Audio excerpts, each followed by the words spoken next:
बघा, आपण म्हणतो ना कोर्टाचा निकाल, तसा खूप वर्षापूर्वीची एक गोष्ट आहे. एक झाडावर एक काय घुबड राहत होतं आणि एक पोरानं काय केलं, असं गलवरीना एक मातीचा खडा त्या घुबडाच्या मारला आणि त्या घुबडाच्या पखामध्ये तो चिखलाचा खडा रुतून बसल्यामुळं त्या घुबडाला काही करता येईना. मग ते घुबड कोणाकडे गेलं, कावळ्याकडे गेलं. कावळे दादा, माझ्या पखामध्ये काहीतरी अटकले, मला एखादा डॉक्टर बघून दे. आणि मग तिने काय केलं, कोकिळा डॉक्टरकडे गेली आणि मग त्या कोकिळा डॉक्टरनं काय सल्ला दिला, तू असं कर, पाण्यात जाऊन बस आणि पाण्यात बसली का तुझा आजार बरा होईल. आणि मग ते घुबड काय केलं, पाण्यात जाऊन बसलं. पाण्यात बसल्यामुळं तो वाळलेला चिखलाचा गोळा होता ना, तो चिखलाचा गोळा काय झाला, विरघळला आणि मग ती मोकळं झालं आणि मग ती बाहेर निघाली. आता आजही काय समाजामध्ये, गरज सरून वैद मरो. ते घुबड काय म्हणतं, येतं मला माहिती होतं म्हण, काय मोठं सांगितलं, पाण्यात बसन होईल, मग ते तर मी केलं असतं. आणि मग जी दक्षिणा होती त्या कुकिळांना बोली केली ती कावळ्याला, ती माझी जी दक्षिणा आहे ना, माझी फी आहे ना, ही द्यावा लागेल. मग त्यानं नाही दिली तर तुला द्यावा लागेल. कावळ्याला त्या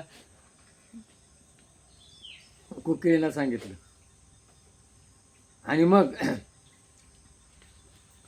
ते घुबड नाकाबूल गेलं. घुबड नाकाबूल गेल्यामुळं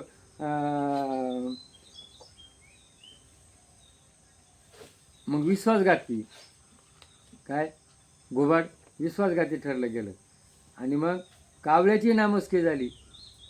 काय, आज जामीनदार जर होतो आणि जर सामनेचा माणूस ऐकत नाही, म्हणजे जामीनदाराला काय बोलता येत नाही. मग काय न्याय ठरला, कावळा कंगाल झाला आणि मग घुबड ऐकाना. आणि मग ते घुबड आहे ना, ते घुबड कावळ्याच्या भीतीनं लपून बसलं. काय, दिवसा घुबड बाहेर निघत नाही. घुबड जर बाहेर निघालं, कावळा त्याचा काटा काढल्याशिवाय सोडित नाही.